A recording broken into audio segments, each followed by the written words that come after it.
والعاقبة للمتقين ولا عدوان إلا على الظالمين أشهد أن لا إله إلا الله وحده لا شريك له الإله الملك الحق المبين وأشهد أن محمدا عبده ورسوله الصادق الوعد الأمين صلى الله عليه وعلى آله الطيبين وأزواجه الطاهرات أمهات المؤمنين وأصحابه القادة الأبرار الغر الميامين ومن تبعهم بإحسان إلى يوم يمتاز فيه أصحاب الشمال عن أصحاب اليمين أما بعد فاتقوا الله أيها المسلمون تفوز بها يوم الدين يا أيها الذين آمنوا اتقوا الله حق تقاته ولا تموتن إلا وأنتم مسلمون معاشر المسلمين معاشر المسلمات الحاضرين والحاضرات والمشاهدين والمشاهدات Bapak-bapak dan ibu-ibu, saudara-saudara dan saudari-saudari, serta adik-adik dan anak-anak yang saya muliakan, yang saya hormati, yang saya cintai, yang saya sayangi. Alhamdulillah, atas izin Allah semata kita bisa kembali bertemu di sebaik-baik tempat yang paling dicintai Allah. Ahabbul biqa'i ilallahil masajid, tempat-tempat yang paling dicintai Allah adalah masjid-masjid. Kemudian di suatu majlis yang juga mengumpulkan ibadah yang paling utama, yaitu ibadah salat. Karena ahabbul a'mali ilallah wa rasulihi, yang paling ibadah yang paling dicintai oleh Allah dan Rasulnya adalah as-salah, dan dia yang pertama dihisab pada hari kiamat.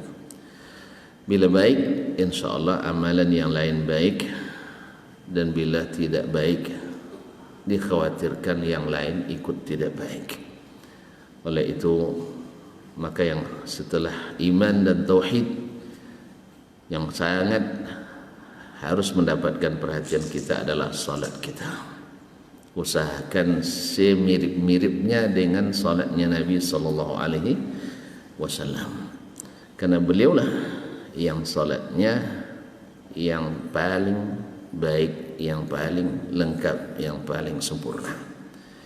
Jadi tidak ada lagi tambahannya, tidak ada lagi inovasi, apa lagi, renovasi, terus kreasi dan sisi lainnya.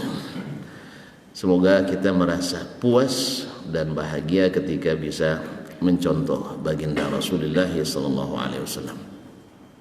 Kemudian disambung dengan majelis yang juga datang kepadanya dianggap seperti jihad fisabilillah, dan makhluk-makhluk Allah sampai ikan di laut memohonkan ampunan kepada orang yang mengajarkan kebaikan dan ilmu kepada umat ini, dan juga kepada para penuntutnya, dikelilingi oleh para malaikat dan dituliskan minaz zakirin Allah katsiran wa zakiran, yang banyak berzikir pada Allah azza wa jalla. Mudah-mudahan Allah SWT menyebut-nyebut kita pula di depan masyarakat kelas atas, di atas. Kecuali yang tidak yakin Allah di atas, berarti masyarakat di mana-mana. Kaum muslimin dan muslimat yang dirahmati Allah SWT, semoga salawat dan salam kita senantiasa disampaikan dari kita kepada Rasulullah sallallahu alaihi wasallam, kepada anak keluarganya, anak istri dan keluarganya, serta keturunannya yang beriman kepadanya, para sahabat, para tabi'in, para imam-imam, al-a'immatul muttaba'in, seperti imam kita Asy-Syafi'i rahimahullah, yang pada subuh ini kita duduk meminta ilmu kepadanya. Semoga Allah berikan taufik kepada kita untuk memahami dan bisa mengikuti apa yang telah beliau ajarkan, yang telah beliau wariskan melalui kitabnya ini. Dan semoga selawat tadi sampai pula kepada seluruh kaum muslimin dan muslimat sampai akhir hari ayat dan sampai hari kiamat. Dan dengan itu kita berharap kepada Allah mendapatkan pahala berlipat dan diizinkan dapat syafaat dari Nabi kita alaihi salatu wassalam. Ma'asyiral muslimin, ma'asyiral muslimat dirahmati Allah. Alhamdulillah udara cukup sejuk, tambah AC lagi kan? Alhamdulillah. Mudah-mudahan hati kita juga sejuk dengan iman dan ilmu, dan semoga tak satu pun kita kecuali mendapatkan keberuntungan demi keberuntungan ilmu. Amin ya rabbal alamin. Dengan bismillah kita mulai. Berkata Imam Asy-Syafi'i rahimahullah, masih dalam Al-Bayanul Khamis. Yang pertama kemarin Allah Ta'ala jelaskan hukum asalnya serta petunjuk teknis dan pelaksanaannya secara tuntas dalam Al-Quranul Karim. Sunnah datang menguatkan. Sunnah datang menguatkan, yaitu dengan amalan Nabi SAW atau perkataannya atau takrirnya. Yang kedua, Al-Quranul Karim menjelaskan hukum asalnya dan menjelaskan sebahagian petunjuk teknis dan pelaksanaannya, dan sebagian lagi diperjelas oleh Rasulullah sallallahu alaihi wasallam. Yang ketiga adalah bahwa Allah Subhanahu wa taala tidak menjelaskan hukum hanya menjelaskan hukum asalnya saja, tidak ada sedikit pun teknis, tapi dijelaskan secara tuntas oleh Rasulullah sallallahu alaihi wasallam. Yang keempat, tidak ada hukum dasarnya asal dalam Al-Quran dan juga tidak ada petunjuk teknisnya, apalagi teknisnya, dan itu ada dalam sunnah Rasulullah sallallahu alaihi wasallam. Dan untuk itu Allah perkuat dengan surat mandat kepada Nabi alaihi salatu wasallam bahwa taat kepada Rasulullah sallallahu alaihi wasallam sama dengan taat kepada Allah. Artinya siapa beriman pada Allah dan taat kepadanya wajib taat pada Rasulullah sallallahu alaihi wasallam. Wa ma atakumur rasulu fakhudhu wa ma nahakum anhu fantahu. Apa yang dibawa oleh Rasul sallallahu alaihi wasallam ambil, dan yang dilarangnya tinggalkan. Dan disamakan oleh Allah SWT, "May yuti'ir rasul faqad ata'a Allah." Siapa yang taat pada Rasul sallallahu alaihi wasallam sungguh sama taatnya kepada Allah Subhanahu wa taala. Dan Allah ingatkan lagi bahwa siapa yang membantah Rasulullah sallallahu alaihi wasallam tidak beriman. Siapa yang tidak setuju dengan Rasul berarti belum beriman. Wa may yushaqiqir rasula min ba'di ma tabayyana lahu huda wa yattabi' ghaira sabilil mu'minin nuwallihi ma tawalla wa nuslihi jahannama wa sa'at masira. Siapa yang membantah Rasul sallallahu alaihi wasallam setelah jelas baginya huda, hidayah, itu hidayah Al-Quran dan Sunnah, wa yattabi' ghaira sabilil mu'minin, dan mengikuti jalan selain orang beriman.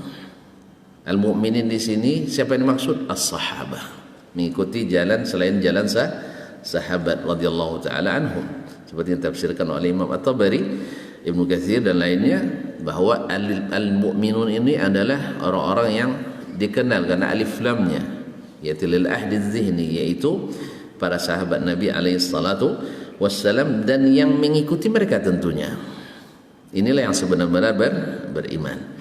Apa buatannya? Nuwallihi ma tawalla, kami palingkan dia ke tempat dia berpaling tadi. Artinya dibuat hatinya dicap cinta pada selain jalan orang beriman tadi. Jadi ini subhanallah, kalau ada orang masya Allah mendahulukan jalan selain jalan para sahabat dan dia lebih cenderung ke situ, takut itu cocap dari Allah balasan, karena jelas baginya sunnah Nabi, jelas baginya sunnahnya para sahabat, lalu ditinggalkannya dan dipilihnya dengan dengan perkataan perbuatan selain sahabat yang ijma' di dalam masalah tadi. Ya, tidak ada khilaf di antara sahabat, lalu dia tinggalkan itu, lalu dia lebih cinta pada itu, dikhawatirkan ini balasan dari Allah bahwa Allah cap hatinya mencintai selain petunjuk orang-orang atau selain jalan orang-orang beriman.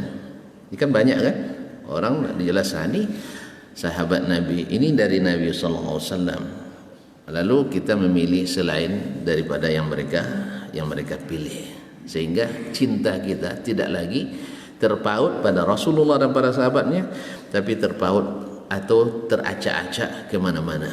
Yang penting semuanya istilahnya di sini senang, di sana senang. Khawatir kita ini balasan seperti Allah jelaskan tadi.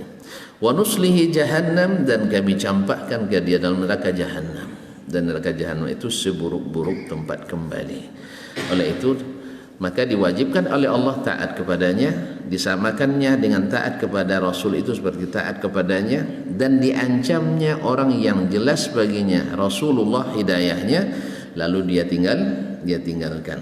Oleh itu Imam Asy-Syafi'i rahimahullah dengan tegas mengatakan, la yahillu liman istabanat lahu sunnah ayatrukaha liqauli ahadin kaidan man kan. Tidak halal. Kalau tidak halal artinya apa? Betul ya? Pasti. Ya memang ini lawannya lawan halal. Lawan halal ya haram. Lawan boleh tidak boleh gitu ya. Jadi ini tidak halal bagi seseorang. Di bahasa Imam Syafi'i itu la yahillu. Kalau bilang la yajuz nanti tidak harus bahasa kita kan, tidak harus kan, boleh juga kan itu ya. Nah, ini tidak halal, supaya tidak ada lagi tafsir yang lain. Tidak halal bagi seseorang yang jelas baginya sunnah Rasulullah SAW, yang jelas ya. Bagi yang jelas, belum jelas itu urusan lain. Allah Maha tahu dengan apa yang ada di hati kita. Yang tidak jelas baginya, kadang lafaznya dah jelas, makna belum kan. Dah jelas makna, dalalahnya tidak jelas, itu urusan lain. Ini yang sudah jelas baginya. Ya, ini kadang-kadang ada orang dengan satu keterangan jelas, dua keterangan jelas, tiga keterangan tambah tidak jelas. Ada macam-macam. Orang hanya dengan satu bukti yakin kan? Ada orang yang 1000 bukti tidak yakin. Pokoknya sekali saya katakan ini, tak ada bukti yang bisa menandingi. Kalau itu kan payah gitu. Nah, bagi siapa yang sudah jelas baginya sunnah Rasulullah SAW, tak halal baginya meninggalkan karena mengikut perkataan pendapat siapapun siapapun orangnya, tak boleh kita tinggalkan. Itulah sebabnya Imam Asy-Syafi'i, Imam Zahabi dalam berdua bait syairnya hafal, sudah saya sebutkan dalam majlis sebelumnya. Ada yang hafal?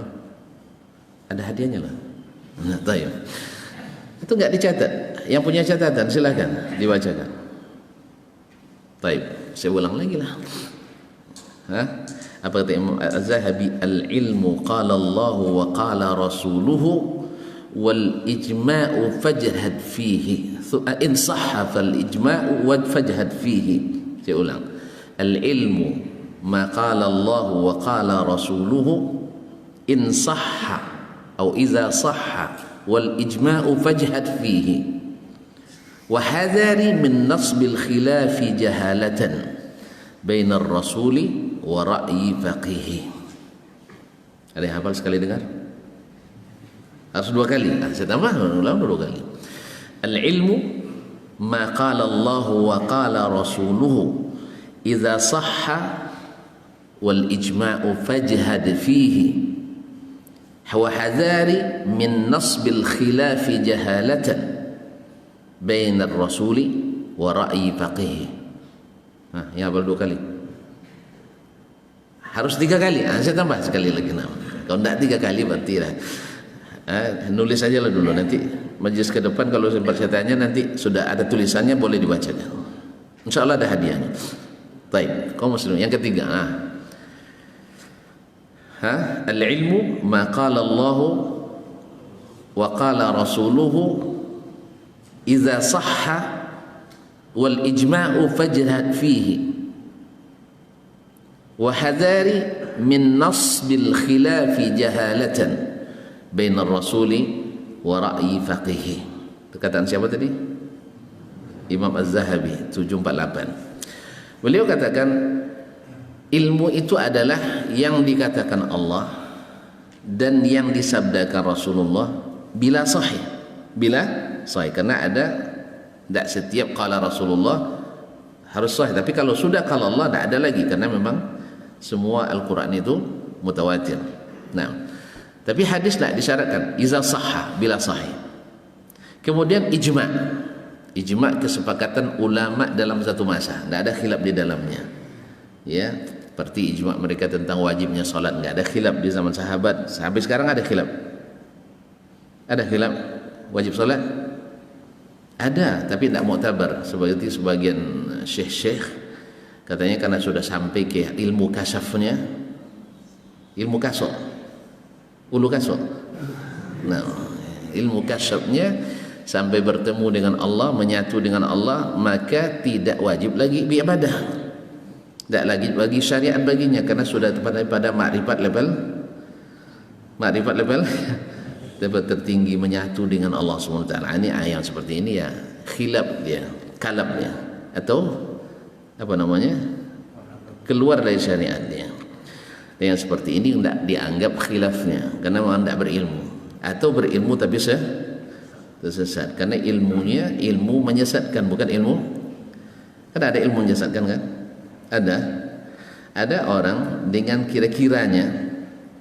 Kalau tuan-tuan pergi ke Mesir nanti, kalau nanya jalan, kata orang ya, saya belum pernah coba nih, kata orang kalau tanya jalan ke orang Mesir takkan pernah dibilang nggak tahu.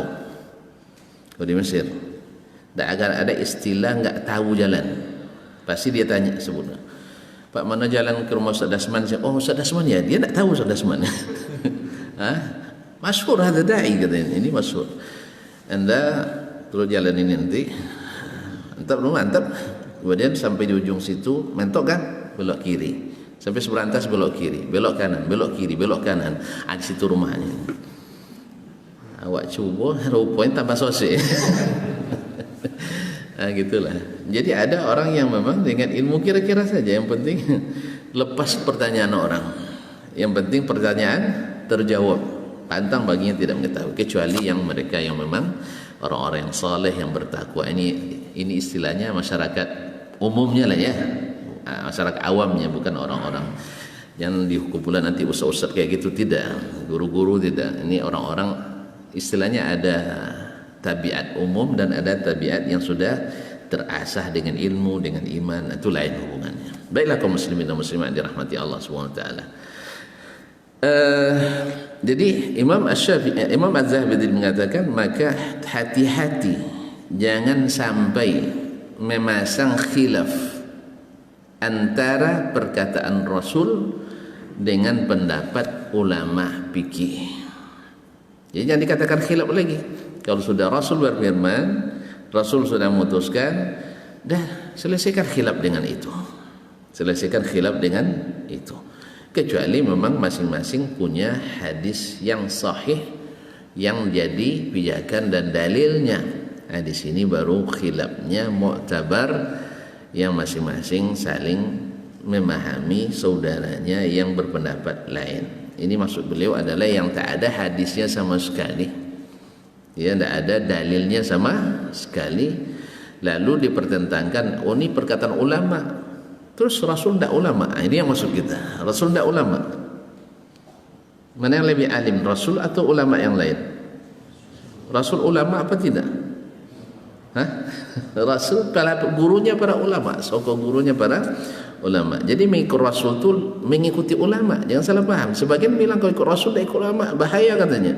Salah tuan-tuan, Rasul itu bicara dengan bahasa Arab, yang juga bahasa Arab itu dipakai dengan bahasa yang sama oleh ulama. Bahkan bahasa Rasul lebih kuat dari bahasa ulama. Jelas? Jelas tak? Sekarang kan Imam Syafi'i pakai bahasa Arab, Rasul juga pakai bahasa Arab. Imam Syafi'i contohnya ke mana? Ke Rasulullah SAW. Bahkan Rasulullah itu adalah bahasanya yang jadi rujukan utama.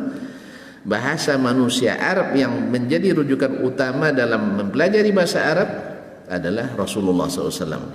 Artinya Al-Quran lebih di atas, kemudian Rasulullah, kemudian bahasa orang Arab, syair-syair, bahasa syair orang Arab dulu. lebih tinggi daripada lebih tinggi daripada syair para penyair. Nabi bukan penyair, tapi bahasa Nabi lebih tinggi dari bahasa para penyair dalam hujjah bahasa ini. Oleh sebab itu kembali ke ulama, kembali ke Rasul sama dengan kembali ke ulama. Jelas ya? Sebagian orang enggak, kita harus ikut ulama. Terus enggak wajib ikut Rasul. Dan kemudian enggak mungkin kita ikut Rasul kecuali melalui ulama. Makanya sebenarnya apapun pendapat yang kita pilih dalam syariat ini, dalam ilmu ini, tak akan lepas dari mazhab salah satu ulama yang muktabar. Betul? Betul? Apapun masalah fikih nanti, misalnya tuan-tuan melihat bahwasanya apa contohnya? Tuan-tuan bikin contoh. Yang sering terjadi khilaf di antara kaum muslimin. Tidak ada khilaf sama. Alhamdulillah, selamat. Oke, misalnya menjaharkan niat ketika beribadah, misalnya melapaskan niat ya, melapaskan niat. Sebenarnya harus dibedakan kaum muslimin antara melafazkan dengan menjaharkan, itu tidak sama sebenarnya. Ya, antara melafazkan dengan menjaharkan. Kita selalu madu-adu antara menjaharkan dengan bersama-sama juga beda. Ya. Jadi harus dipahami, misalnya dalam mazhab Syafi'i, beliau mengatakan boleh imam katanya, bukan makmum, bahkan dunal makmum. Dia jelaskan boleh imam bukan makmum menjaharkan zikir selesai salat liyata'allaman nas, supaya jemaah belajar. Jelas? Jadi imam bukan makmum katanya. Kalau sekarang apa maksudnya yang dipahami orang? Sama-sama kan itu. Jadi zikir jamaah itu bukan dia mazhab Syafi'i, salah paham. Nas Syafi'i jelas dalam al-um.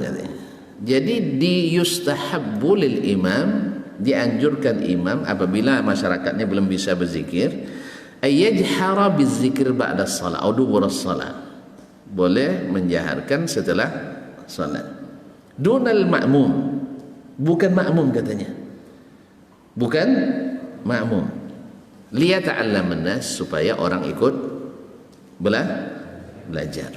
Wa idza ta'allamu tarak. Bila sudah belajar, artinya dah hafal oleh jemaah, dia tinggalkan. Jelas kan? Jelas. Kalau sekarang apa jadinya? Siapa yang tak jahar zikir, tak jahar doa, tak mimpin doa, berarti bukan mazhab. Itu masalahnya. Di situ pentingnya kita kembali ke kitab Imam Syafi'i sendiri, karena melihat kitab-kitab Asy-Syafi'iyah khususnya mutaakhirin, rata-rata pemahamannya di situ. Nah, lalu ketika dibacakan pendapat Imam Syafi'i seperti ini, jawabannya lain lagi nanti itu. Memang Imam Syafi'i ini pendapatnya, cuman kita sudah terbiasa. Itu masalahnya lagi, sudah biasa. Nanti kalau kita dalam tanda petik atau bahasanya, kalau kita perangi, ini bahasa orang itu ya, bukan bahasa saya. Kalau kita perangi, nanti kita yang diperangi masyarakat. Betul juga. Jadi saya pernah hadir di Jakarta waktu itu belajar, ini memang pendapat disebutkan oleh Imam An-Nawawi. Betul tuh, betul. Berarti pendapat Imam Nawawi ini betul-betul. Cuman, itu bahasanya cuman kita tidak biasa ngamalkan seperti ini. Jadi sudah sebutkan dalilnya Al-Quran, hadis kan, dari tarjihnya bahwa pendapat yang rajih yang seperti dikatakan oleh Imam An-Nawawi rahimahullah ta'ala. Cuma masyarakat kita sudah terbiasa yang lain. Nah, ini yang masalahnya kaum muslimin dan muslimah. Ini yang dimaksud oleh Imam Asy-Syafi'i rahimahullah. Nah, kembali ke masalah tadi. Melafazkan niat, tuan-tuan atau sebagian ulama mengatakan boleh dilafazkan niat. Ini yang disebutkan kepada Imam Asy-Syafi'i rahimahullah. Dan melafazkan maknanya bukan menjaharkan, seperti yang dipahami umumnya oleh pengikut mazhab Syafi'i. Maksud mazhab Syafi'i itu melafazkan, dia lafazkan dengan lisan yang dia sendiri yang dengar, bukan di usolli, didengar oleh orang semasjid, bukan. Jelas?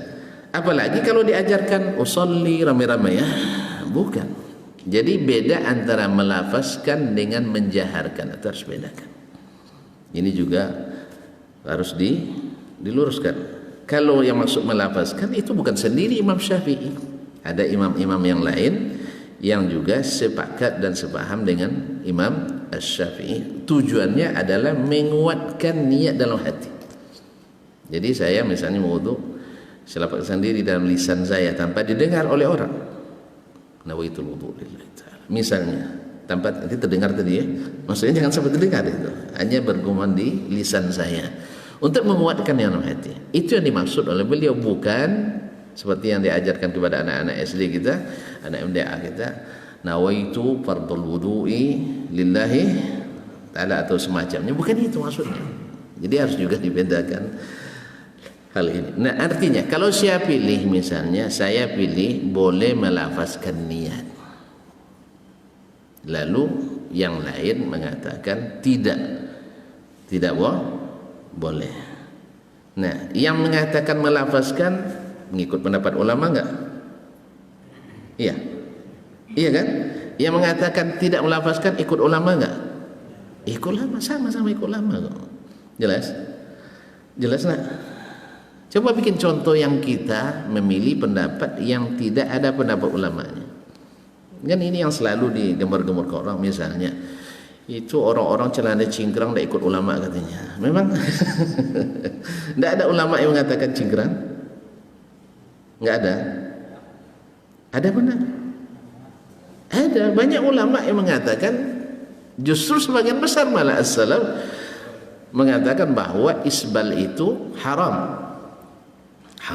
Ada sebagian mengatakan makruh, dan ada yang mengatakan haram dengan syarat sombong. Itu ya. Tapi kita juga enggak keluar dari pendapat ulama. Apalagi contoh. Jadi semuanya ikut ulama sebenarnya. Cuman masalahnya adalah ketika berbeda dengan pendapat yang dia pilih, kita dituduh tidak ikut ulama. Ini yang anehnya, distorsi yang seperti ini sering terjadi di kalangan para dai yang memang yang kadang-kadang malas menambah ilmu. Itu masalahnya, malas menambah ilmu. Ya, kita dulu, saya kalau boleh berkisah, ini tidak pernah nambah kaji kita, mengulang kaji, tak apa-apa. Ketika tamat dulu di Darun Nahdhah, saya Bangkinang. Tahu Darun Nahdhah? Tidak tahu, saya coret namanya di orang Riau. Ini pesantren tertua di Riau, 48 lagi berdirinya. Cikal bakalnya sebelum di masa perjuangan sudah ada. Ya, alhamdulillah masa itu saya, kalau seandainya ada pertanyaan fatwa, tidak ada yang tidak bisa dijawab. Semuanya tuntas waktu itu. Kenapa? Ya, kita sudah banyak baca kitab, kita sudah satu meja. Ya, kami satu lemari kecil kan. Istilahnya dulu kelas 7 tuh jual kerbau beli kitab. Itulah istilahnya. Rupanya setelah kita belajar, awak tadi kitab selemari kecil, orang kitabnya sebesar masjid pustaka pribadinya. Baru kita tahu. Jelas ini. Jadi sebagian kita yang tidak mengupgrade ilmunya, tidak melanjutkan, mengira seperti perasaan saya itu dulu. Ya, baru satu kitab dibaca, saya sudah satu meja. Ya, penuh meja ini kitab dulu. Wih, bangga sekali kitab Khazin, Ina'at Talibin, ya, Kifayatul Akhyar, dan belum lagi kitab-kitab kecil lainnya yang sebagian besar tidak tamat dibaca memang. Sebagian besar tidak tamat dibaca waktu itu. Tapi Masya Allah sudah jadi alim besar, bisa jadi mufti diyar waktu itu. Nah, setelah berangkat pula ke Jakarta, tahu, wih, ternyata buku banyak rupanya. Banyak. Berangkat ke Madinah lagi, datang ke rumah syekh-syekh kita, rata-rata syekh itu kitab-kitabnya Masya Allah. Ya, rata-rata ruangan pustaka pribadi di rumah mereka itu rata-rata minimal ukurannya 10 kali 8 meter. Pustaka pribadinya 10 kali 8 meter besar ya. Tipe berapa? Hah? 80 ya? Tak 36. Nah, itulah. Jadi ketika saya pulang ke UIN, diangkat jadi direktur ma'had, dibuat oleh perencanaan, saya nak bikin ke rumah dalam kampus kan, karena tugas 24 jam. Dibuatnya rancangan rumah tipe 36. Direktur 36. Mohon maaf ya. Maksud saya bilang sama Pak Rektor, Pak, kalau tipe 36 tidak usah dibuatkan. Pasalnya kitab saya tidak muat di situ. Untuk kitab saja tidak muat di rumah tipe 36 itu. Itu maksud saya. Kalau itu tidak usah saya pindah, biarlah. Sebab kitab saya baca acak sekarang, ada di rumah orang tua, ada di rumah saya, ada rumah mertua, ada rumah abang, rumah adik dan sebagainya. Masih banyak baca acak. Ya saya bilang kalau itu tidak usah aja. Biarlah saya ngontrak aja lah. Sampai sekarang masih jadi orang kaya kontraktor. Alhamdulillah. Kaum muslimin dan muslimat di rumah. Baru kita tahu ternyata memang ilmu itu luas. Jadi ketika kita memilih satu pendapat, dikira tidak ikut. Tidak. Insya Allah siapapun, pendapat manapun yang kita pilih, ya insya Allah tak akan keluar dari pendapat atau mazhabnya ulama fikih yang 4. Ya. Kalau ada yang nanti atau ada nanti yang keluar misalnya, yang keluar dari mazhab yang 4 juga tak akan keluar juga dari mazhab ulama nanti. Pasti ada ulama yang lain yang mengatakannya. Karena ulama mazhab itu 4, tapi yang tak bermazhab kan banyak.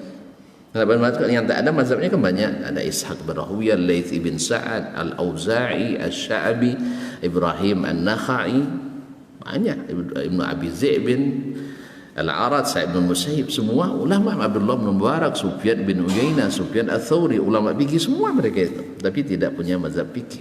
Tidak akan keluar dari pendapat ulama. Kalau keluar nanti coret aja lah. Jadi kalau memang keluar dari pendapat ulama, coret aja. Cuman orang kadang pakai senjata ini untuk mendiskreditkan sebuah pilihan pendapat ulama. Sehingga kalau beda pilihannya dengan yang dikatakan oleh seseorang yang dia sukai, dia gandrungi, dia setujui, oh ini tidak menghormati ulama. Yang parahnya yang dituduh pula itu ada ulama-ulama besar pula. Seperti Syekh Al-Albani misalnya, oh ini dia enggak ikut ulama, ikut sendiri aja. Subhanallah. Memang kapan dia bisa buat pilihan-pilihan fikih ini setelah belajar dengan ulama fikih yang lain. Baiklah kaum muslimin dan muslimat dirahmati Allah SWT. Kita lanjutkan. Baik, kita lanjutkan satu ayat. Berkata Imam Asy-Syafi'i rahimahullah, tadi terhenti pada yang keempat, yaitu tidak ada dalam Al-Quran dan tidak ada dalam Al-Quran baik hukum pas asalnya maupun keterangan teknis dan pelaksanaannya. Sah? Yang kelima kemarin adalah yang tidak ada di dalam Al-Quran dan juga dalam sunnah secara spesifik, tetapi berlaku padanya qiyas atau tanzir, yaitu menyerupakan suatu hukum yang ada dalam Al-Quran dan hadis, yang masalah ini secara spesifik tidak ada Al-Quran dan hadis tapi ada yang sama dengannya. Ya, kemudian Imam Asy-Syafi'i kemarin menjelaskan menjelaskan keutamaan memahami bahasa Arab dalam memahami Al-Quran. Beliau memulai dengan kalimat syatrul masjidil haram. Lalu jelaskan makna asyatr, yaitu menghadap ke arah, dan juga menghadap ke zatnya. Dan bila kita berada di hadapan Ka'bah itu sendiri, maka hadap kecuali ke zatnya Ka'bah. Tapi kalau kita berada di luarnya, tidak terlihat Ka'bah, maka kita menghadap ke Masjidil Haram. Menghadap ke Masjidil Haram itu sudah dengan menghadap Ka'bah. Kecuali kita dengan ilmu teknologi yang ada hari ini, dengan kompas, ya kita sudah bisa mengukur, oh ini pas Ka'bahnya di sini, itu lebih utama. Tapi dulu ketika orang tidak punya yang alat seperti ini, asal sudah menghadap ke Masjidil Haram, berarti sudah menghadap ke kiblat. Apalagi kita yang hari ini yang semakin jauh daripada Makkah, dari Masjidil Haram bagi Ka'bah, maka kita cukup menghadap ke arahnya, menghadap ke arahnya. Tidak bisa kita pastikan sekarang apakah betul ke Ka'bah atau miring sedikit, ya, miring sedikit ke Ka'bah. Cuma alhamdulillah dengan alat-alat ukur yang ada pada hari ini, ya, dengan teknologi, insya Allah kita sudah sangat terbantu. Makanya dibuat aturan oleh pemerintah untuk ketika mendirikan masjid diukur oleh pihak yang berkompeten, para ahlinya. Kemenak alhamdulillah sudah menyiapkan ini, ya, kita tinggal melapor ke mereka untuk mengukur kiblat supaya nanti tidak banyak lagi karpet yang mubazir, ya, seperti yang terjadi yang sehari sebelum ini. Banyak rumah musalla, masjid-masjid yang digunting karpetnya karena dulu lurus, sekarang jadi segi ya, jadi berubah. Kemudian banyak ruang yang terbuang. Maka alhamdulillah itu sudah diaturkan. Cuman saya terus terang mengatakan bagi yang sudah terlanjur, kalau masih mengarah ke arah Masjidil Haram, ke arah yang sama, tidak perlu dirubah. Apa sebab? Karena syatral Masjidil Haram tadi, tilqa'ahu wa wujihatahu. Wallahu a'lam. Bagi yang sudah terlanjur, tapi yang akan membuat kalau dipaskan lebih ini. Wallahu musta'an. Kaum muslimin dan muslimat yang rahmati Allah. Kemudian berkata Imam Syafi'i, wa qala, berfirman, ja'ala lakumun nujuma litahtadu biha fi dhulumatil barri wal bahr. Allah jadikan bagi kamu bintang-bintang. Bintang kapan datangnya? Malam, ya. Kita perlu petunjuk di malam hari lebih daripada di siang hari. Dan berjalan di malam hari itu, dalam hadis sebutkan jarak itu didekatkan, jadi terasa lebih dekat. Kalau naik mobil misalnya, kalau mesinnya lebih halus di malam hari dibanding di siang hari. Kemudian kalau naik onta, naik kuda dulu berjalan di malam hari lebih sejuk dan lebih nyaman bagi kendaraan pada waktu itu. Dan Nabi sebutkan bahwa didekatkan bumi pada malam hari, maka banyak yang musafir di malam hari. Nah, di saat itu diperlukan an-nujum, bintang-bintang, litahtadu biha, untuk kamu jadikan petunjuk jalan, petunjuk arah, fi dhulumatil barri, di waktu gelapnya di daratan. Gelap daratan kan malam, ya. Atau wal bahri, gelapnya di lautan ketika badai. Kalau badai, tapi badai tak nampak bintangnya. Kalau terjadi mendung tak terlihat. Tapi intinya ketika berjalan di malam hari, Allah jadikan bintang untuk sebagai petunjuk arah. Wa qala wa alamatin wa bin najmi hum yahtadun. Dan Allah ciptakan tanda-tanda selain juga bintang. Wa bin najmi, dengan bintang, hum yahtadun, mereka mendapat petunjuk. Misalnya tanda masuknya bulan dengan melihat hilal, sah? Tanda masuk dan keluarnya bulan dengan melihat hilal. Ini juga tanda. Atau melihat arah dengan terbitnya matahari. Kalau sudah nampak, di situ terbit, berarti di situ arah. Nah, terbit matahari di mana? Barat, ya. Kiamat ya, saya. Terbit matahari di timur. Nah, kalau berarti ini tanda bahwa itu arah timur. Kemudian apabila waktunya terbenam, berarti arah barat. Jadi tanda bagi kita. Berarti sebelah kanan kita, kalau di sana timur, sebelah kanan utara, sini selatan. Nah, kita nak ke arah mana?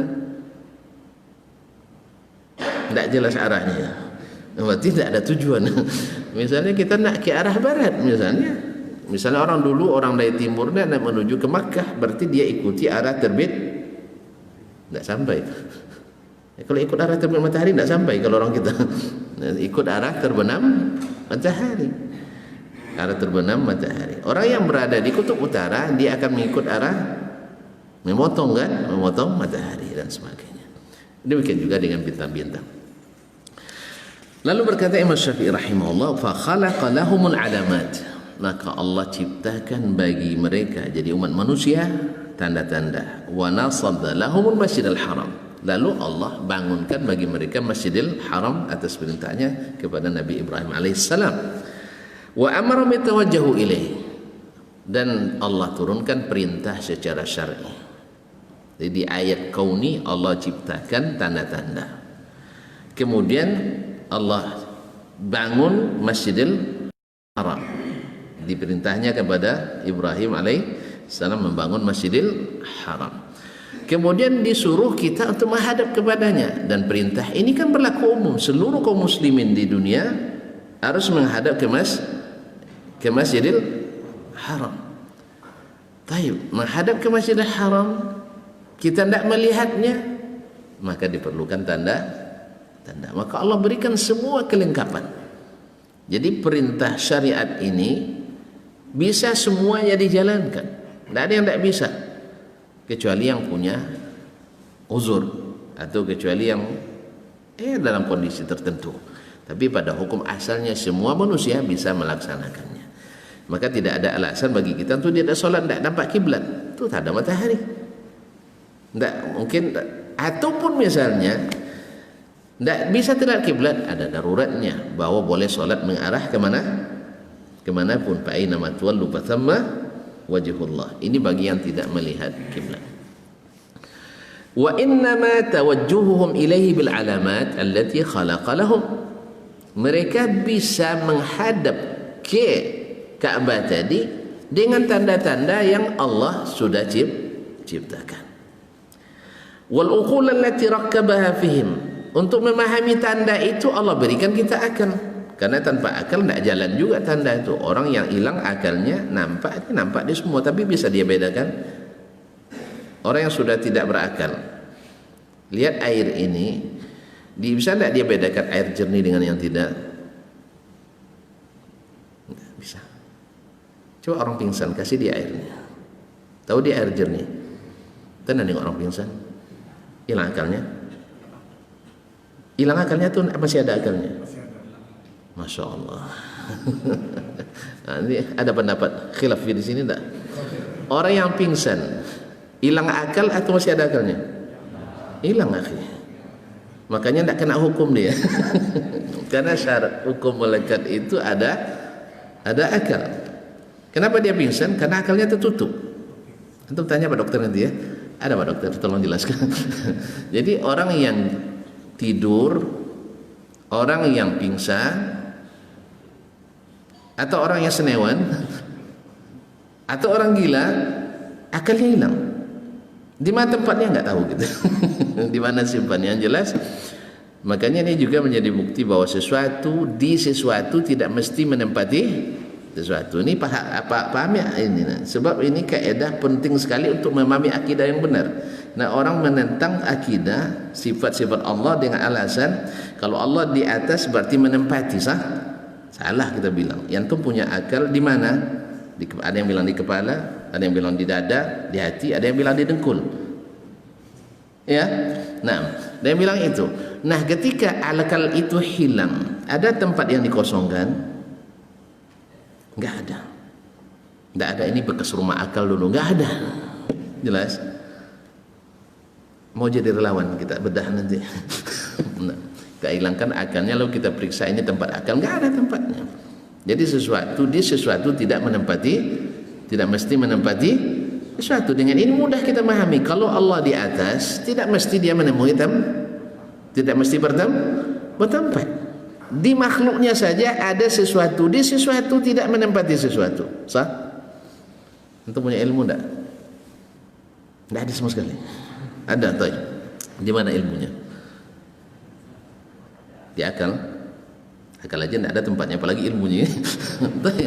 Akalnya tidak ada tempat lagi ilmunya.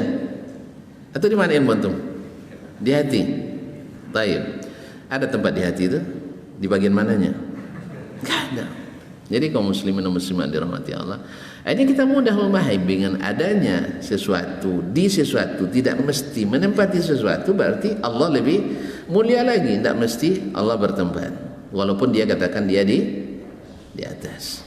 Tidak mesti Allah membutuhkan aras, walaupun dia bersemayam di atas aras. aras. Tidak berarti aras lebih besar daripada Allah, karena Allah tidak sama dengan makhluk. Makanya dengan demikian sempurnalah iman kita pada Al-Quran dan hadis Nabi alaihissalatu wassalam. Jadi tidak pengaruh dengan subuat-subuat yang kalau begini mesti begitu. Itu hukum makhluk, bukan hukum khalik. Ya, hukum makhluk bukan hukum khalik. Jelas ya? Ini gara-gara antum panjang jadi keterangannya. Nah, jadi orang yang pingsan ada akalnya? Enggak kan? Nah, makanya akal itu penting. Makanya dia tidak akan paham orang pingsan antum golekkan ke barat dia ikuti, golekkan ke timur dia ikuti, antum siramkan air oli ke hidungnya masuk juga ya, diterimanya juga. Dia tidak tahu air bersih atau bukan. Tapi kalau antum saya kasih oli mau suruh minum kan tidak kan? Wah ini Ustaz oli tidak bisa. Tapi kalau orang pingsan tidak, apa aja. Makanya dia waktu itu tidak bisa punya akal. Maksud saya untuk menjelaskan kata Imam Syafi'i ini, wal uqul allati rakkabaha fihim, Allah berikan mereka akal yang Allah pasang pada diri mereka.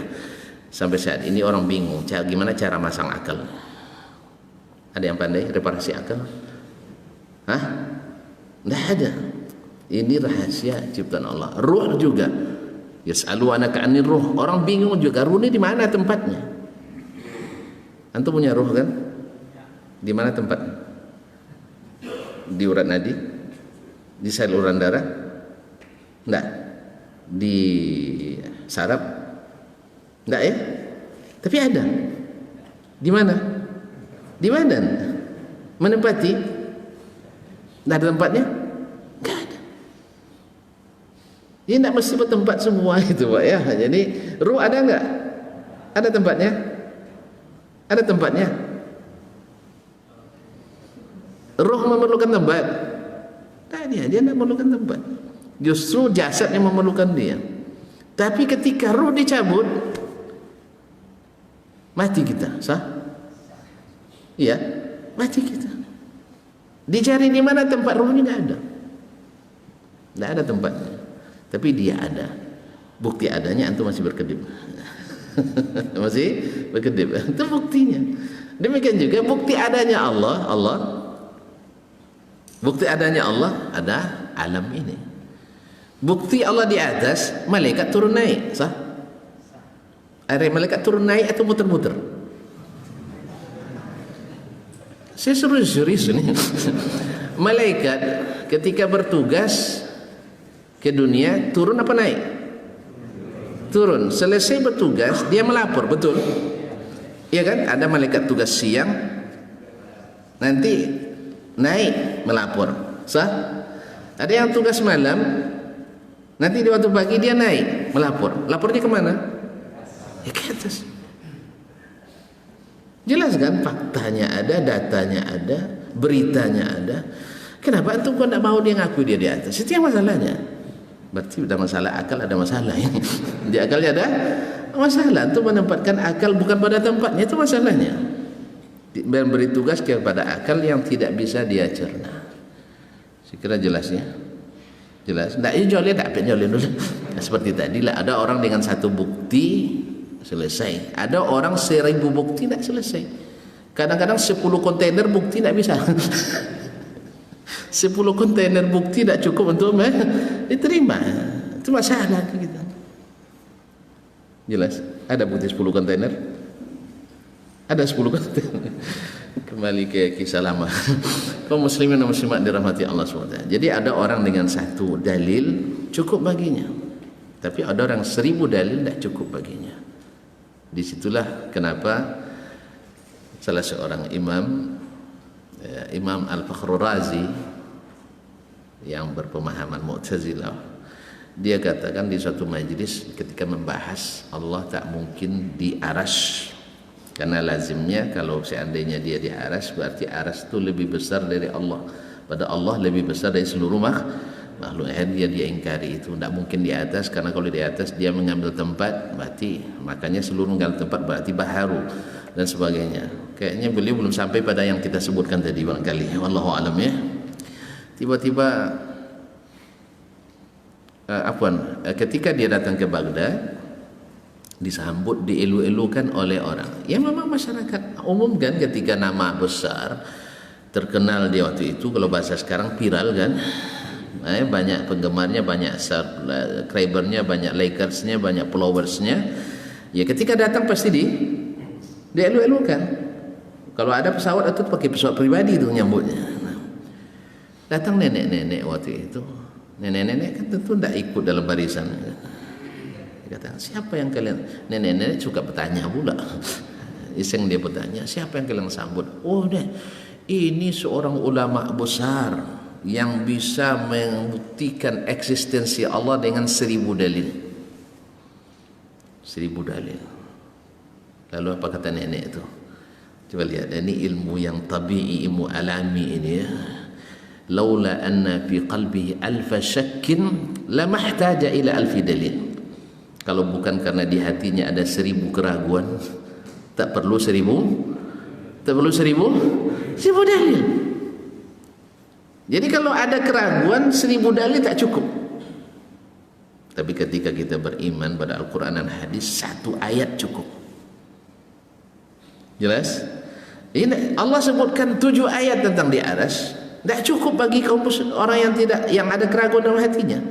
Tapi bagi yang saya yakin zalikal kitabu la raiba fihi, dia yakin 1 ayat dah cukup. Jelas?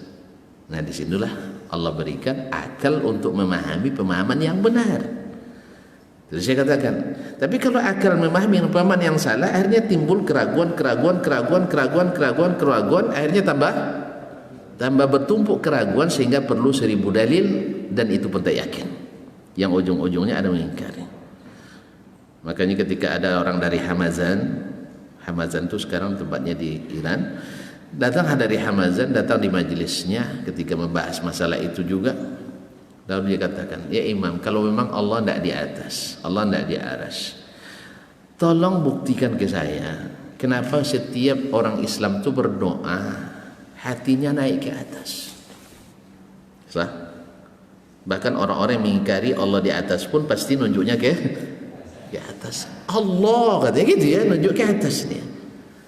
Coba tidak ada orang yang nunjuk Allah katanya di mana-mana, ada nunjuk pasti ke atas. Tawakal pada di atas, minta pada yang atas, ketentuan yang di atas. Tidak pernah ada ungkapan kita yang menyebutkannya ini sudah ketentuan yang di mana-mana. Tidak pernah. Atau sudah ketentuan yang tidak bertempat. Enggak ada. Sah? Semuanya ngaku ini ketentuan yang di atas. Lisannya, gerak badannya, jiwanya sudah buktikan Allah di atas. Cuman akalnya tidak mau menerima. Ini yang masalah. Bertentang. Makanya galau selalu orang yang tidak mengikuti Al-Quran dan hadis. Mengikuti akalnya pasti galau. Nanti akan kalau bahasa kaminya dikejar orang, dipantasi dari sini. Tahu pantasi? Artinya diambat di sini, di sini. Akhirnya semakin sempit tempat larinya.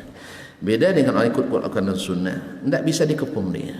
Sebab dia punya firman Allah, sabda Rasulullah sallallahu alaihi wasallam, dan ijma' as-salafus salih as-sahabah radhiyallahu anhum. Nah, lalu Allah ciptakan akal yang Allah pasangkan pada mereka, allati istadallu biha ala ma'rifatil alamat, yang mereka menjadikan akal itu untuk mengambil dalil dari tanda-tanda yang Allah ciptakan tadi. Sekarang Allah ciptakan dalil, tanda. Apa tandanya? Nabi Isra dan Mi'raj kemana? Ke atas. Tanda enggak ini? Tanda enggak? Kemudian ketika difardukan kepadanya salat, berapa pertama? 5. 50 atau 5? 5. Baik. Ketemu Musa ketika turun atau ketika muter-muter? Turun kan? Kalau turun dari mana? Dari atas. Dia ke atas menemui siapa? Nabi Allah.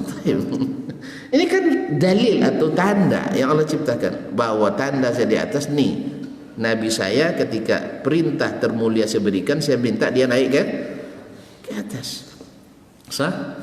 Nah, naik ke atas, tiba-tiba turun ke langit kelima, ketemu Musa memang ada juga untungnya orang banyak tanya ya. Bani Israel itu suka banyak. Jadi Nabi Musa nanya juga, apa yang diwajibkan Allah katanya. Lalu Nabi ceritakan diwajibkan kepada umatku 50 kali solat sehari. Mat, ini saya kasihan sama kamu nih. Saya dah coba Bani Israel tu orangnya kuat-kuat, umatmu klenik-klenik kecil-kecil orangnya. Tak sanggup mereka katanya. Mereka tak. Jadi Nabi Musa punya jasa sama kita ya. Doakan beliau selawat sering. Jadi kaum muslimin dan muslimat tak sanggup. Lalu gimana?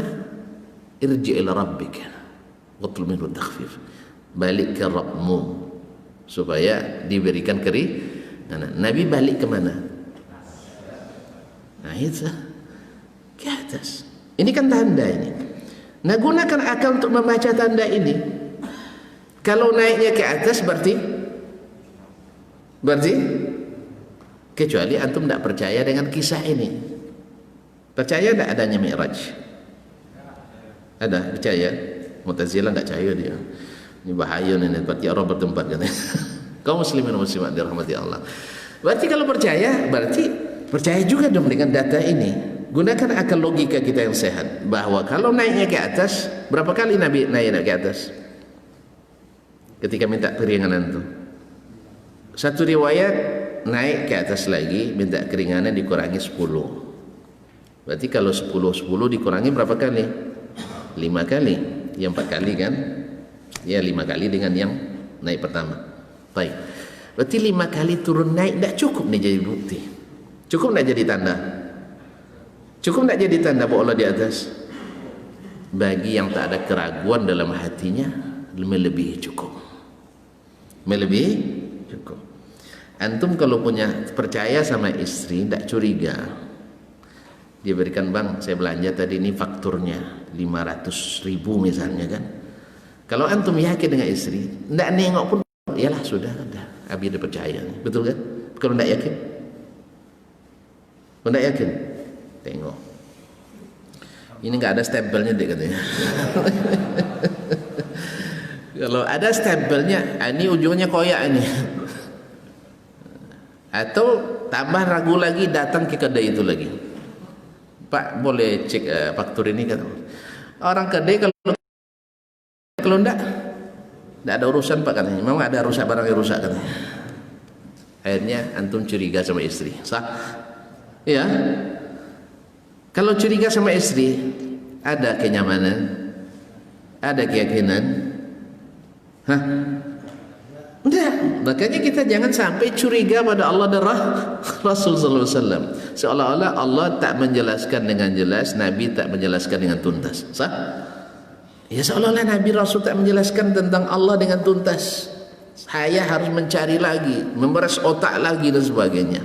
Akhirnya saya temukan kaedah-kaedah yang saya temukan sendiri yang tak ada dalam Quran dan hadis, sehingga tanda-tanda tadi yang Allah ciptakan tak bisa dicerna dengan akal saya, bertentangan dengan akal saya. Betul kan? Baik, Jibril setiap membawa wahyu ke Nabi sallallahu alaihi wasallam. Saya nak nanya, Jibril ketika itu dinamakan turun atau muter-muter? Coba lihat. Jibril datang turun atau gimana redaksinya? Turun ya? Turun kan? Berarti dari mana? Ada turun. Ini kan tanda lagi. Banyak tanda yang Allah ciptakan.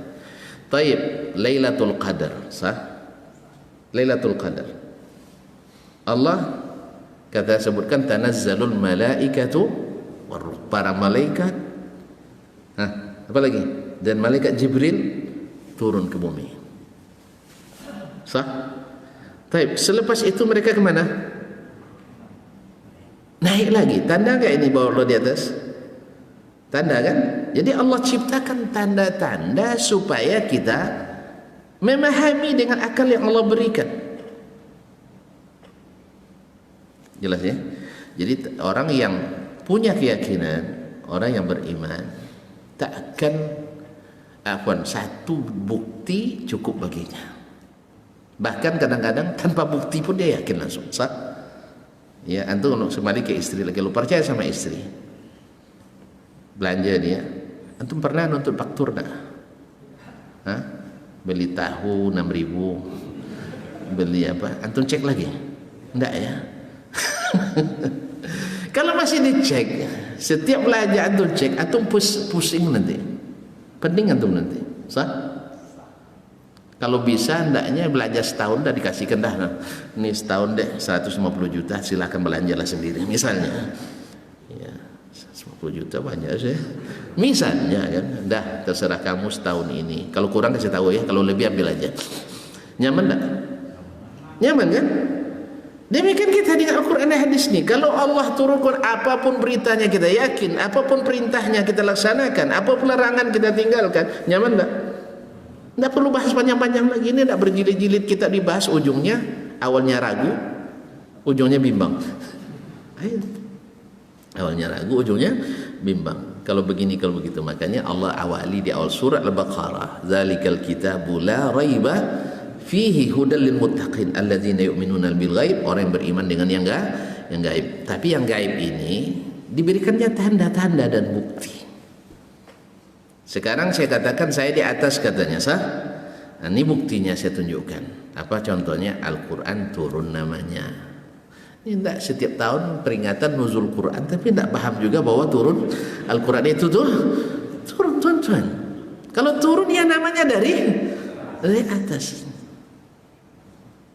Cuman kalau antum bicara tentang gimana turunnya, kita nggak tahu. Kita juga tidak diberitahu gimana, berapa volumenya ketika Allah menciptakan langit dan bumi dulu kan. Bahannya apa, uraniumnya sekian, protesiumnya sekian, C4, RDX dan sebagainya. Kita nggak paham itu, sah? Antum mau paham juga, silakan. Nggak guna saya membahas itu.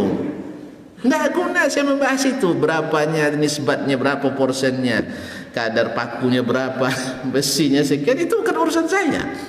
Sah? Apalagi tentang membahas bagaimana Allah bersama di aras, Allah butuh atau tidak ke aras, itu tidak perlu dibahas.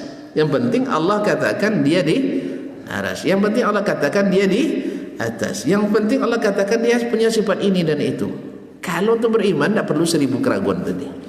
Tidak perlu 1000 bukti tadi. Jelas? Hah? Pada jelas? Cukup sampai di sini. Nah, wa kullu hadza bayanun wa ni'matun minhu jalla thana'u. Ini semuanya kata Imam Syafi'i menjadi keterangan dan nikmat yang Allah berikan. Nikmat. Jadi kita tidak sulit lagi. Karena Allah ciptakan. Disuruh kita salat untuk kebaikan kita. Kemana salat supaya kita bersatu? Ke Ka'bah. Tidak boleh milih masing-masing. Sah? Kalau sempat milih masing-masing, heboh kita. Sah? Maka disuruh hanya ke Ka'bah. Kalian harus bersatu. Kalau sudah bersatu di ibadah terbaik, salat, insya Allah di yang lain lebih bersatu lagi. Nah, ini masalah di salat aja beda-beda. Itu masalahnya. Bahkan dipelihara pula. Makanya dikembalikan kepada petunjuk teknis yang telah ditetapkan oleh Rasulullah SAW. Akidah kita masih berserak-serak, macam-macam keyakinan, karena tidak kembali kepada Al-Quran dan Sunnah. Balik juga pemahamannya kemana, tidak seperti yang dipahami oleh Rasulullah SAW para sahabatnya. Allah musta'an. Nah, tanda-tanda ini harus kita pelajari. Dengan apa? Dengan akal yang Allah berikan. Jangan akal digunakan untuk menolak keterangan yang Allah berikan, tanda yang Allah berikan, tapi untuk mengikuti tanda-tanda itu, untuk supaya kita benar ibadah kita, benar akidah kita, benar muamalah kita. Ya Pak ya? Kalau gitu kita selesai aja dulu. Udah siap. Nah, mudah-mudahan bermanfaat. Sampai di sini kita jumpa kembali pekan depan dengan izin Allah Subhanahu wa taala. Mohon maaf kalau terlalu panjang sekali. Sebagian suka to the point, sebagian besar suka main-main. Agak muter-muter ada. Jadi makanya terpaksa kadang-kadang panjang, kadang-kadang pendek, supaya apa? Di sini senang, di sana. Artinya sebagian ada yang kritik, Ustaz, fokus aja lagi masalah. Ada pula yang masukkan ke saya, Ustaz, kalau langsung ke poin saja pening saya, Ustaz. Ada juga. Adalah dikit bumbu-bumbunya, Ustaz. Nah, jadi terpaksa kadang ada bumbu, kadang sedikit. Bumbu macam garam, ada yang suka garam banyak, yang suka garam dikit. Jadi yang ketika garamnya banyak, mohon maaf ya, yang suka garam tambah kuah aja. Ya, bagi yang kurang garam nanti kita siapkan garam meja nanti insyaallah. Jadi kaum muslimin, saya dulu ketika diangkat jadi muazin, kalau di sana muazin fakultas dulu hadis, pakai apa, ditunjuk dekan langsung. Jadi dekan yang bukan pengurus yang nunjuk ya. Jadi ketika azan pertama saya buat azan Muhammad Siddiq Nishawi, niru aja. Nah, tidak sebagus beliau tentunya. Datang kawan-kawan dari Australia, dari Libya, Syekh bid'ah.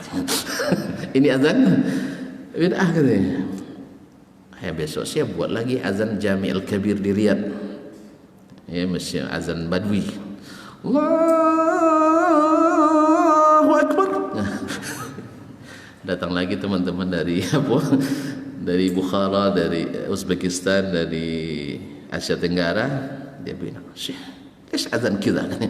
Kok azannya begini gitu?" Akhirnya terpaksa saya kolaborasikan antara azan kedua itu. Dia agak dilakukan dikit tapi tidak terlalu dipanjang-panjangkan. Alhamdulillah akhirnya selamat jadi muazin 2 tahun. Ya. Ini prestasi ini. Biasanya setiap tahun diganti. Saya 2 tahun tidak diganti. Banyak yang berebut nak azan. Jadi muazin tu jadi hebat rupanya. Ya. Banyak yang berminat. Bahkan ada yang coba menghalangi saya untuk azan tahun kedua. Ada, dia minta. Tapi dekan tidak mau, Dasman tetap muazin. Alhamdulillah. Karena itu bisa mengkolaborasi. Jadi mohon maaf ya kalau terlalu panjang. Besok kalau sudah mulai masuk kuliah, masuk apa, mungkin akan kita perpendek sesuai dengan waktu yang ditentukan. Ada pertanyaan? Sudah panjang, alhamdulillah. Saya betul-betul bisa bikin antum paham, masya Allah. Jazakumullah khairan. Kita tutup. Subhanakallah bihamdik. Asyhadu an la ilaha illa anta astaghfiruka wa atubu ilaik. Wassalamualaikum warahmatullahi wabarakatuh.